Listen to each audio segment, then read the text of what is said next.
Olá, seja bem-vindo ao canal Brasil no Espaço, o canal que busca promover, divulgar a cultura espacial em nosso país, defender e também propor ao Congresso Nacional, através de iniciativa popular, que a exploração espacial seja uma política de Estado, ou seja, prevista em nossa Constituição e com recursos próprios. Você já ouviu falar no complexo de vira-lata? O complexo de vira-lata é aquela mentalidade que faz com que muitos brasileiros acreditem que o Brasil e o próprio povo são inferiores a outros países. Uma crença limitante, repetida no dia a dia, repetida por gerações, que desmerece nossa cultura, nosso potencial, nossas empresas, nossos políticos, nossas instituições, nossos atletas e principalmente o nosso futuro. Mas o que poucos sabem é que esse comportamento, que parece uma piada, na verdade é até tema de dissertação para mestrados e doutorados na áreas sociais, psiquiatria, psicologia, em outros países inclusive, além de objeto de estudos do campo da psicanálise coletiva, e seus efeitos podem ser devastadores na sua vida e de tudo o que lhe cerca, e consequentemente para o seu país. Esse termo complexo de vira-lata, ele foi cunhado por Nelson Rodrigues por volta de 1950. Ele é um dramaturgo brasileiro e ele definiu esse conceito onde ele identificou um padrão mental no brasileiro, onde o brasileiro se sentia inferiores a outros povos, outras culturas, e tem um hábito de repetir certas frases no seu dia a dia e durante várias gerações, coisas do tipo que talvez você também já deve ter ouvido. No Brasil nada funciona. Se fosse na Europa ou nos Estados Unidos seria diferente. Só no Brasil acontece isso. No Brasil todos os políticos são corruptos. O Brasil nunca vai para frente. E coisas assim. Esta atitude mental é chamada de autocomiseração. É uma prática mental onde a pessoa sente pena de si mesmo, se vê como vítima das circunstâncias e tem dificuldade para agir, para mudar uma situação. Esse sentimento leva a um ciclo negativo, no qual a pessoa se sente impotente e desmotivada para buscar soluções. Mas para entendermos o porquê disso é perigoso e porquê também tem impacto em nossa sociedade, nós precisamos ir um pouco além e buscar respostas na psique humana, desde Sigmund Freud até chegarmos à física quântica moderna. No final do século XIX, Freud foi o primeiro a explicar que o inconsciente tem certas características. Ele guarda memórias, desejos, pensamentos reprimidos, influenciando nossas ações de forma sutil e poderosa. Ao lado dele, pesquisadores como Carl Jung, que foi um discípulo de Freud, expandiu esse conceito mais ainda e introduziu o conceito de inconsciente coletivo, que seria um reservatório de experiências compartilhadas pela humanidade, ou seja, algo comum, algo padrão em toda a humanidade, ou seja, está presente no japonês, no americano, no europeu e em todos os outros povos, comportamentos padrões. E esse comportamento padrão que ele notou, ele sugeriu que existe um inconsciente coletivo ou mente coletiva, mente única, que governa todas as nossas ações, governa toda a realidade, todos os acontecimentos e experiências que vivemos. E segundo diversos estudiosos, sobretudo mais recentes, cerca de 95% das decisões que tomamos vem do inconsciente. E é justamente por isso que ele pode ser tanto nosso maior aliado quanto nosso pior inimigo.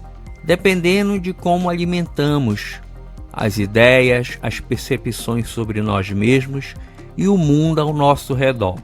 E todo esse processo começa justamente na mente inconsciente ou subconsciente, que é uma parte da mente que funciona fora do alcance da mente consciente, ou seja, é difícil acessar a mente inconsciente. E também ele é a sede de nossas emoções, de nossos sentimentos e comportamentos. Agora vamos a algumas características do inconsciente. Ele inclui armazenamento de memórias e desejos reprimidos. O inconsciente guarda todas as suas experiências, desejos, traumas que foram reprimidos por serem considerados inaceitáveis ou dolorosos para o indivíduo. Pois uma das funções da mente inconsciente é trabalhar em sintonia com a mente racional, o ego. Outra característica da mente inconsciente, que também por esse motivo é chamado de mente sublimar ou mente subjetiva, é a irracionalidade. O inconsciente ele não faz julgamento daquilo que você repassa para ele, seja lá o que quer que seja. Ele não faz julgamento do tipo se está certo ou se está errado. Não, ele armazena tudo aquilo que você passar para ele e passa a agir, a dirigir a sua vida conforme isso que você está passando, através de palavras que você pronuncia, afirmações, aquilo que você escuta, aquilo que você faz. Ou seja, através dos seus 5 sentidos, o inconsciente vai assimilando essas informações e, se ele não estiver bem alinhado com a mente consciente, muitas de suas decisões acabam sendo de maneira irracional. Outra característica dele também é que ele é atemporal, ou seja, ele pode se manifestar na infância, na adolescência, na fase adulta, enfim, ele não leva em consideração o tempo para manifestar qualquer coisa na vida de uma pessoa. Uma outra característica é que o inconsciente ou subconsciente funciona através de símbolos. É por isso que nós criamos, por exemplo, medalhões que a gente chama de meu medalhão da sorte. Criamos também imagens de santo para simbolizar uma crença. Sonhos, que também foi outro objeto de estudo de Sigmund Freud, para interpretar e revelar como estava o inconsciente de uma pessoa. Enfim, o símbolo é uma maneira que o inconsciente tem de se comunicar com a mente consciente, sem necessariamente machucá-la. E esse conhecimento ele é utilizado muito por políticos, líderes religiosos, profissionais de marketing, grandes corporações, governos e tudo aquilo que precisa ser controlado. Por exemplo, no campo religioso, temos um exemplo em 1980, no Japão, de um fundador de uma seita chamado Shoko Asahara, onde diversos membros da sua seita atacaram o metrô de Tóquio e introduziram um veneno chamado sarin, que matou cerca de 13 pessoas e feriu outras muitas, deixando todo mundo em pânico. Asahara introduziu técnicas de manipulação como isolamento social, os seguidores eram afastados de suas famílias e amigos, doutrinação constante, mensagens apocalípticas eram repetidas até serem aceitas como verdades absolutas, o uso do medo. Asahara instilava pavor sobre o futuro, tornando-se a única salvação para seus seguidores. Outro exemplo também que tivemos foi o caso de Jonestown. Um líder religioso chamado Jim Jones fundou uma seita em 1950 com cerca de 900 pessoas na Guiana. Jones controlava as pessoas de maneira absoluta. Ele promoveu o isolamento físico das pessoas, introduziu medo e paranoia, dizendo para as pessoas que fora do território da seita havia um mundo cheio de problemas, cheio de racismo, doenças, guerras e tudo quanto é tipo de problemas que causassem medo nas pessoas. E as pessoas foram embebidas desse medo constantemente. E chegou a um nível que o inconsciente tomou controle da mente consciente de tal maneira que levou as pessoas a cometerem suicídio em massa. Esses são casos onde mostram que mesmo líderes carismáticos podem explorar a vulnerabilidade humana por meio de repetições apocalípticas ou revolucionárias. Eles condicionam as mentes de seus seguidores, criando um ambiente onde questionar a autoridade do líder é visto como uma traição. Isso também é muito utilizado na política. Muitos políticos, muitos governos utilizam disso para controlar a massa, instigar o seu inconsciente, pois o inconsciente é a sede das suas emoções. Tivemos como exemplo Adolf Hitler, que incutia nos alemães a ideia de que eles eram superior em termos físicos, mentais, e que por isso mereciam um espaço maior e que certas categorias de seres humanos eram inferiores e deveriam ser exterminados. Ninguém no nazismo era capaz de questionar Hitler, e ele levou a Alemanha àquela situação. As grandes corporações, através do neuromarketing, utilizam de certas técnicas que fazem com que o seu cérebro dispare certas cargas que lhe provocam prazer. Todas as vezes que você vê um produto com um determinado anúncio e você sente que não consegue resistir, você acaba comprando o produto, sem que muitas das vezes você nem precise daquilo naquele momento. Ou seja, o conhecimento do inconsciente ou do subconsciente pode ser usado tanto para o bem como para o mal. Tem um filme que, caso você não assista, eu indico, chamado Bastardos Inglórios.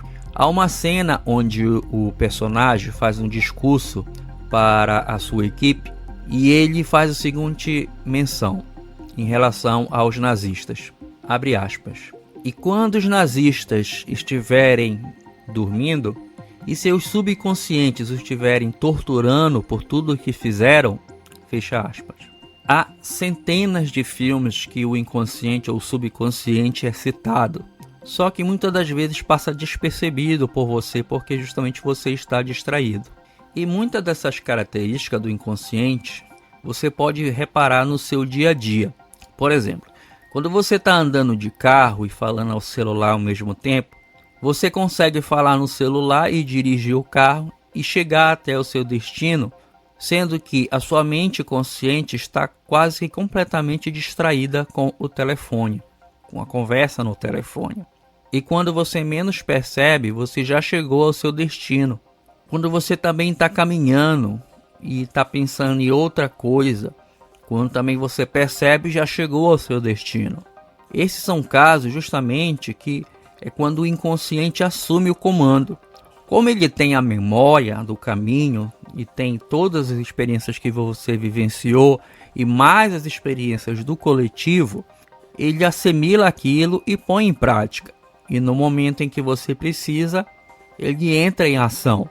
Pois, como eu falei, uma das funções da mente inconsciente é proteger a mente consciente. Só que a mente consciente ela é racional, ela também abriga o ego.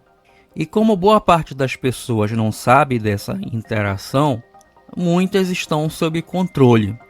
Como eu falei, controle de líderes religiosos, controle de políticos, de ideologias, de superstições e tudo quanto é tipo de condicionamento externo. Ou seja, algo externo a você está lhe guiando, sem que você se aperceba.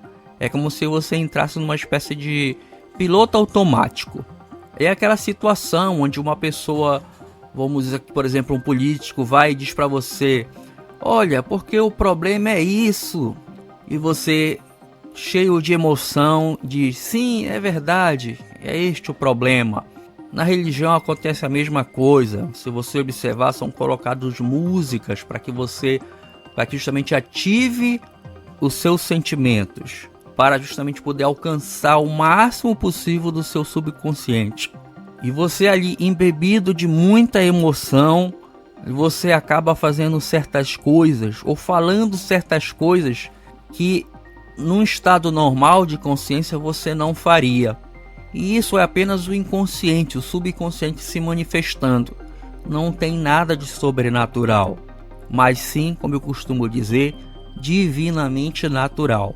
É que em termos tecnológicos, o ser humano está relativamente avançado, mas em termos como consciência, ainda estamos muito atrasados. Não sabemos lidar com nossas emoções, não sabemos lidar com as nossas dificuldades de uma maneira racional, o que faça com que nós tomamos boas decisões e chegamos a uma solução.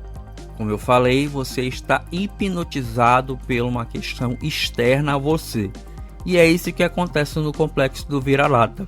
Portanto, meus prezados BRs, se continuarmos repetindo essas frases como o Brasil nunca vai para frente, se fosse em outro país seria diferente, todos os políticos são corruptos, podem ter certeza que iremos tomar decisões pautadas nessas declarações. E o inconsciente vai providenciar para que você tome decisões incorretas para obedecer a ordem que você está dando o dia inteiro, para que a sua vida não dê certo e, consequentemente, para que o seu país não dê certo. E trazendo isso para outros exemplos do mundo, por exemplo, o Japão foi um país que enfrentou destruição, enfrentou a fúria da natureza, e o japonês sempre reconstruiu o seu país. Pois se o japonês tivesse recuado diante daquilo que ele estava vendo e deixasse de tomar uma atitude, provavelmente o Japão hoje seria um país subdesenvolvido. Mas o japonês percebeu que sua disciplina também poderia ser utilizada para a inovação e criaram realmente uma nação espetacular, forte, de uma das maiores economias do mundo, muito desenvolvido e tecnologicamente muito à frente de vários países pelo mundo. A Coreia do Sul também é outro exemplo, que foi um país pobre no século passado, mas investiu em educação, tecnologia para sair da pobreza. E hoje é referência em inovação, qualidade de vida e tudo mais. A Europa, que ao longo de séculos se enfrentavam em guerras, em conflitos e discórdias, e somente com a criação da União Europeia, somente com a pacificação do continente, é que os europeus passaram a prosperar e hoje se encontram como as nações com os melhores padrões de vida. Os Estados Unidos, a mesma coisa. Apesar de os Estados Unidos nunca ter enfrentado uma ameaça à sua existência, pelo menos não até agora, o fato dele ter sido colonizado quase que inteiramente por europeus, além de uma série de eventos e situações no planeta, permitiram e moldaram a maneira como o americano pensa. Portanto, meus prezados BRs, para esses países que citamos, algo teve que sacudir eles. E muitas das vezes esse remédio, digamos assim, não foi muito bom, foi amargo. Mas foi o único meio com que fez com que esses países, os povos desses países, mudassem suas mentalidades e passassem a pensar de modo diferente para aquilo que realmente eles queriam, ao invés de ficarem lutando em discórdias, lutando contra a realidade, ao invés de tomar uma ação. E este pensamento inspirador, este pensamento determinado a vencer os desafios do dia a dia, refletido em cada indivíduo, cria justamente uma grande nação. Realidade muito diferente de nós BRs, que através do complexo do vira-lata, ficamos repetindo o dia inteiro o nosso repertório mental, reforçando aquilo que já está no nosso subconsciente e repassando isso para as futuras gerações.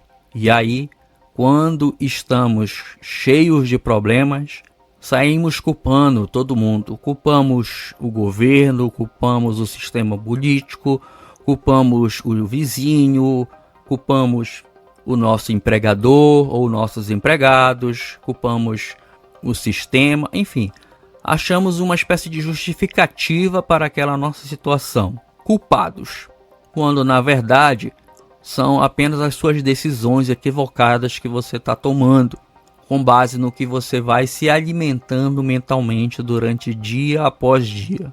Mas também há casos em que o subconsciente é utilizado para o bem. No campo do esporte, temos, por exemplo, Ayrton Senna. Ayrton Senna era um atleta de Fórmula 1, muito convicto de si mesmo, muito determinado.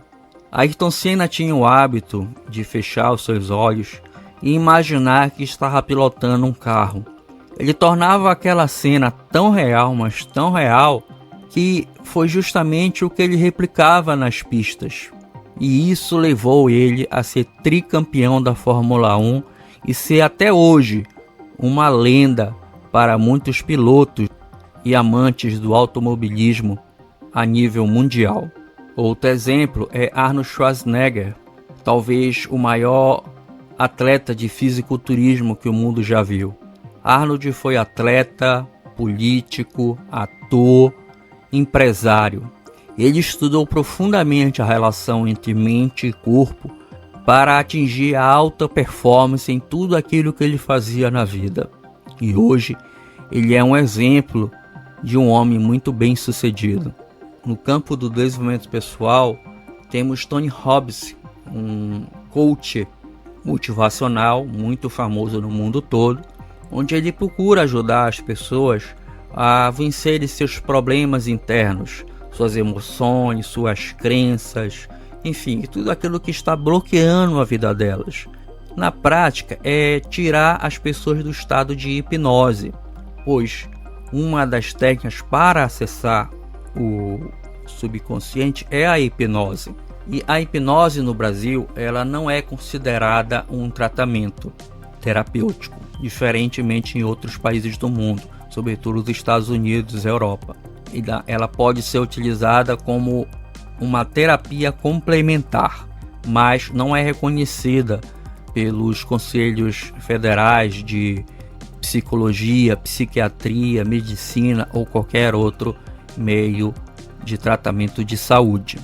No entanto, é permitido utilizar a hipnose para a prática de shows, sobretudo de mágica, ilusionismo e essas coisas. Por quê? Porque justamente o mágico ele procura distrair a mente consciente, a mente racional, ele busca hipnotizar você, prender a sua atenção para aí sim poder realizar aquele truque e aí você fica maravilhado com o que ele fez. Aí nós sabemos que aquilo não tem nada de sobrenatural, foi apenas um truque da mente. Agora vamos para a física quântica. A física quântica é a física do chamado mundo subatômico ou mini partículas.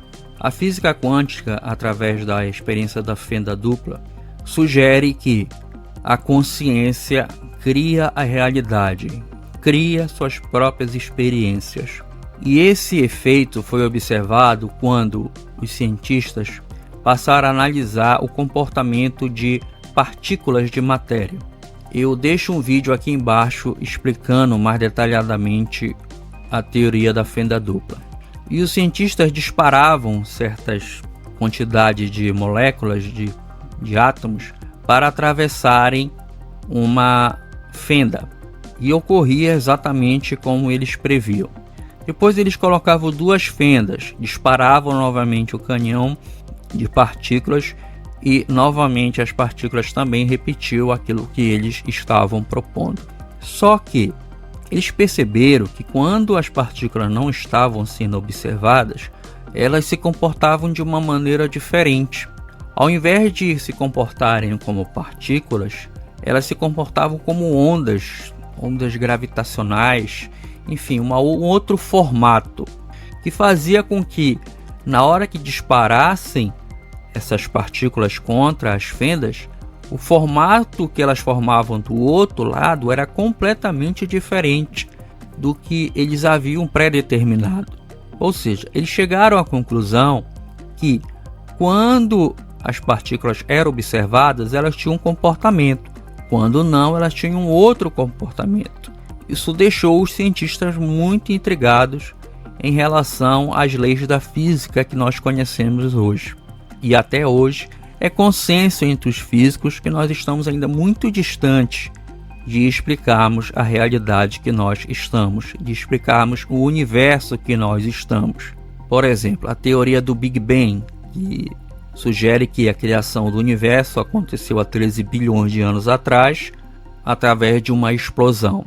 Mas se formos pensar, se formos refletir como a teoria da fenda dupla propõe, podemos nos deparar no dia a dia, por exemplo, com uma pedra. A pedra ela não questiona a sua existência.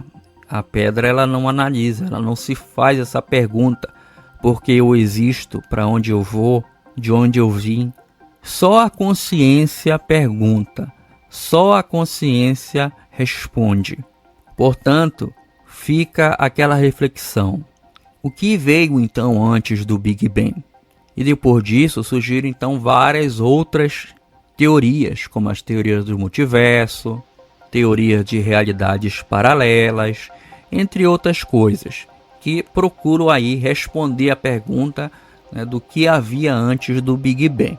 Portanto, prezados BRs, eu convido vocês a fazerem uma análise no seu pensamento e como está a sua vida pessoal, a sua saúde, a sua vida financeira, o seu relacionamento. Faça uma correlação dessa situação com os pensamentos que você está dando abrigo, os pensamentos que estão passando na sua mente agora. Eu deixo agora aqui conceitos e frases dos maiores mestres da mente sobre o que eles pensavam e concluíram em relação aos seus estudos, às suas experiências com a humanidade. Reparem que foram homens que mudaram o curso da humanidade porque ousaram pensar diferente, ousaram questionar e fizeram o que fizeram. Meu muito obrigado e até o próximo vídeo.